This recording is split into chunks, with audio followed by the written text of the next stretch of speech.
Okay, this is Chip Jewell at the Frederick County Fire and Rescue Museum, and he's standing in front of the old lady. What's this all about? Kevin, this is the old lady. It was originally owned by the Mechanical Fire Company #1 in Baltimore City. Was built in 1821, rebuilt in 1847, and came to Frederick in 1860. And she was one of the pumpers that fought the courthouse fire in 1861 during the Civil War. We hope to have her in pumping condition if all goes well. And on May the 1st, recreation of the courthouse fire will be in downtown Frederick. At the very least, weather permitting, she will be on display.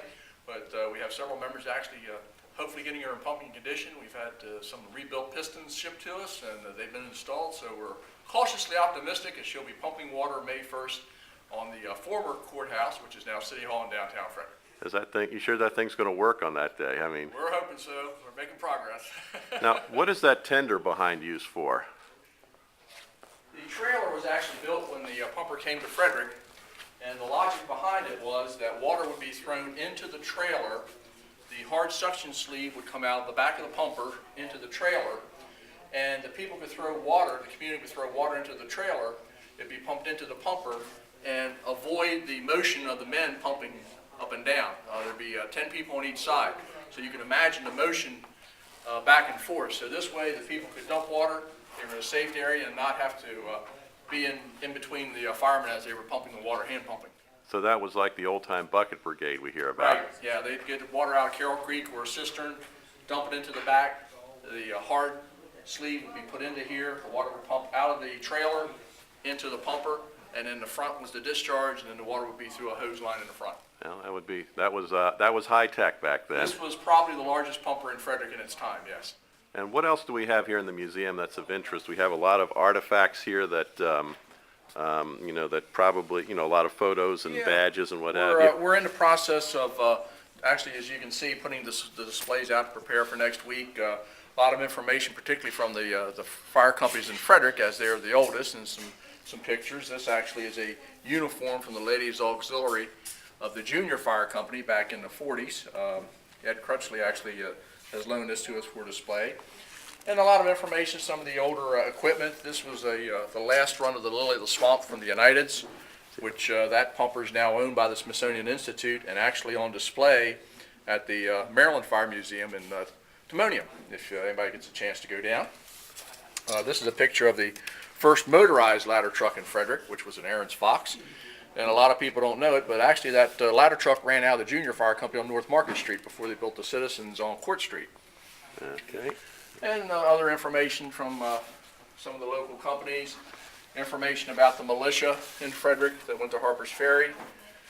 And then as you can see, as you come down, this display area will be a timeline, and we're actually calling it a walk through the fire service history of Frederick County.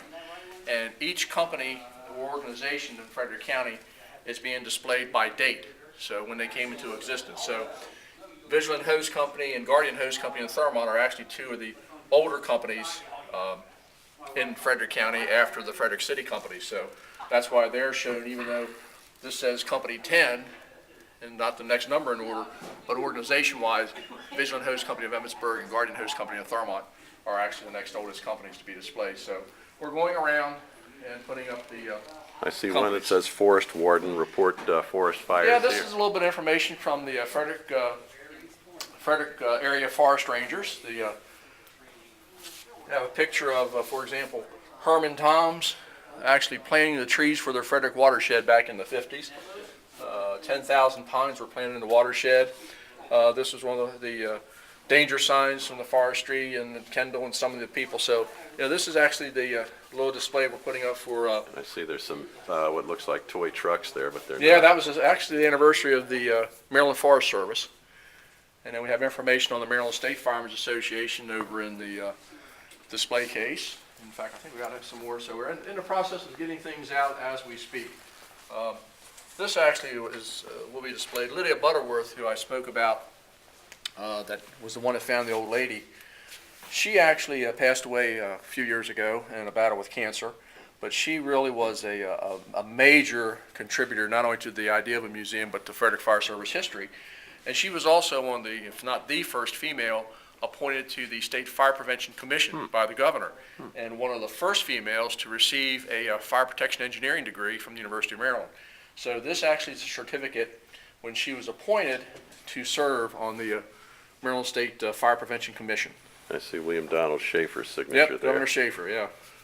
Okay, So- and it'll be open next Saturday, April 2nd, hours? Right. Yeah, we're going to be open from 10 a.m. to 2 p.m. every day, Saturdays through summer, with the exception of Easter weekend. We will not be open Easter weekend. And next week at 10 a.m., we certainly invite everybody to come open for the opening ceremonies. Okay.